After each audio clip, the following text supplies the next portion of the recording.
యెహోవాయే మిమ్మెను మీ పిల్లలను వృద్ధిపరుస్తాను అంటాడు దేవుడు. గర్భఫలము ఎవరిచ్చే బహుమానము? దేవుడిచ్చే బహుమానం. ఆ ఇచ్చిన బహుమానాన్ని ఎలా చూసుకోవాలంట? ఇప్పుడు వాళ్ళ ఫ్రెండ్స్ ఒక బహుమతి తీసుకొచ్చారు. నిస్సి ఏం చేస్తుంది?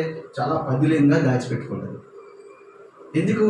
మా ఫ్రెండ్స్ ఇచ్చారు కదా అని జ్ఞాపకాన్ని దాచుకుంటుందా? దాచుకోదా? అలాగే మీరందరూ దేవుడు మాకు ఇచ్చిన పిల్లలు. మీరు దేవుడు ఇచ్చారు కదా మాకు. నిస్సిని నాకు దేవుడు ఇచ్చిండు. నిస్సిని ఏ విధంగా మరి నేను భద్రంగా భద్రపరచుకోవాలి? ఎలాగనంటే దేవుడి వాక్యమందును దేవుని యందు భయభక్తుడిగా జీవించినట్లుగా అయితే సరిపోతుంది, మంచిగా ఉంటుంది.